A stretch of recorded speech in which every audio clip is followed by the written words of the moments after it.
जहाँ तक आवाज जाती है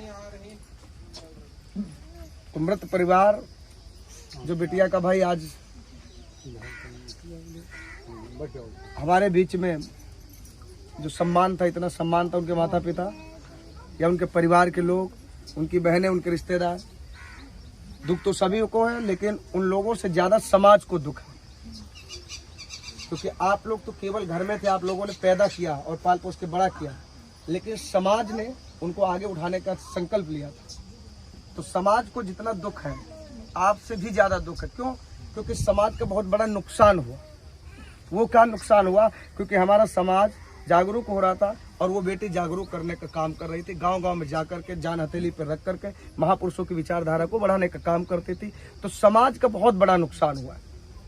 तो ऐसी बेटी को जो है, जिस प्रकार से नियम कानून है सदियों से पूर्वजों ने बनाए हैं, तो सारे लोग 1 मिनट के लिए बिल्कुल शांत होकर के आंखें बंद करके 1 मिनट अपने अंतर आत्मा से, अंतर मन से जो है ध्यान से आशीर्वाद प्रदान करेंगे कि उस आत्मा को शांति प्राप्त हो। तो सभी लोग एक साथ में बिल्कुल सीधे खड़े हो जाएंगे, शोर शराबा कोई नहीं करेगा। भाई वो बेटी आपकी ही नहीं थी, समाज की बेटी थी और समाज का वो उत्थान करती थी।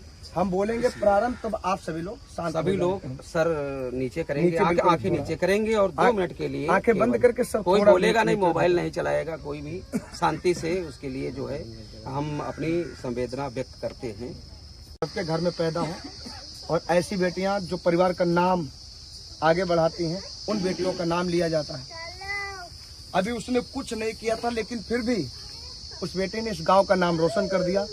ज्यादा ने उसके 10 गीत अगर मोबाइल पे पड़े होंगे, जब चाहेंगे वो जिंदा आपको नजर आएंगे। पहले हमारे दादा परदादा मर जाते तो हो सकता था उनकी तस्वीर भी हमारे घर में नहीं होती थी, लेकिन आज के समय में अब ऐसा सिस्टम है, जब चाहेंगे तो उसको बोलते नजर पाएंगे, उसकी आवाज भी सुन सकते हैं। तो बताइए, खुशी की बात है। और रही बात दुख, तो है, बात तो दुख की है, लेकिन खुशी की बात क्या है? उसने जो अपना कर्म किया है, उस कर्म के अनुसार वो हमेशा लोगों के दिलों में जिंदा रहेगी। तो इसलिए आप लोग दुख प्रकट ज्यादा ना करें, दुखी ना हो, रोए ना, क्योंकि रोने से आप लोग बीमार हो जाएंगे। एक की बीमारी से मौत हो चुकी है, अगर आप लोग बीमार हो जाएंगे तो क्या होगा? प्रकृति का नियम है, जिसका जन्म हुआ है उसकी मृत्यु निश्चित है। वो हम हो चाहे आप हो, सबके घर में पता नहीं कितने थे। मोबाइल में देखें, दर्शन डायरेक्ट कभी कभी तो फोटो होती थी, और जब फोटो आप ही के घर में होती तो आप ही देख सकते थे। लेकिन उस बिटिया को जो चाहे मोबाइल पे सर्च करके जिंदा देख सकता, बोलते देख सकता, गाते देख सकता, मुस्कुराते देख सकता। तो ये उसने ऐसा किया है, तो आप लोगों का नाम रोशन किया है। तो आप लोगों को गर्व होना चाहिए और प्रतिज्ञा करनी चाहिए कि सारे लोग ऐसी बेटियों को पैदा करो, ऐसे ही अपनी बेटियों को समाज के कार्य के लिए अपने घरों से निकालें। क्योंकि जो बेटियां हो ऐसा काम करती हो तो उनके ऊपर समाज का गर्व होता है, समाज खुश होता है। काहे कि ये फलाने की बेटियां कौन से जिला में रहती है, जिले का नाम रोशन, प्रदेश का नाम रोशन, गांव का नाम रोशन। सभी को पढ़ाएं और किसी में असमानता की नज़र से मतलब किसी की सेवा न करें। लड़की और लड़का सबको बराबर शिक्षा दें और सबको आगे बढ़ाएं और सबको ऐसे ही सिखाएं कि सारे समाज में कुछ ऐसा करें कि हमारे परिवार और गांव क्षेत्र का नाम। और ढोंग आडंबर कुछ नहीं करना है। प्राकृतिक का ये रचना है, जीना मरना सत्य है, ये तो सभी को होना है, लेकिन कोई पहले कोई बाद में, इसलिए कोई आडंबर नहीं करना है। बस उनकी प्रेरणा को लेकर के सभी लोगों को आगे बढ़ना है। और एक दिन आप लोग डिसाइड कर लेना, जैसे उसमें होता था 13वीं 10वां होता था, ये कुछ इसमें नहीं करना है।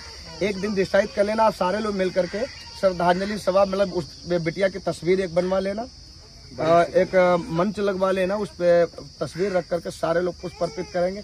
उसी में आप लोगों को कुछ खाना पीना है, भाई नाते रिश्तेदार आएंगे तो नाश्ता तो कराने पड़ेगा, ठीक है।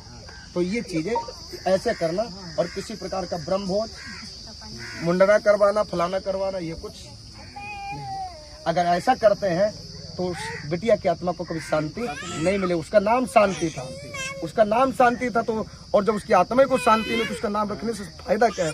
क्योंकि वो समाज को आडंबर से दूर करती थी, और उसी के घर में उसके मरने पर आडंबर हुआ तो समझिए सबसे बड़ी थी। ठीक है, नमो बुद्धाय, जय भीम।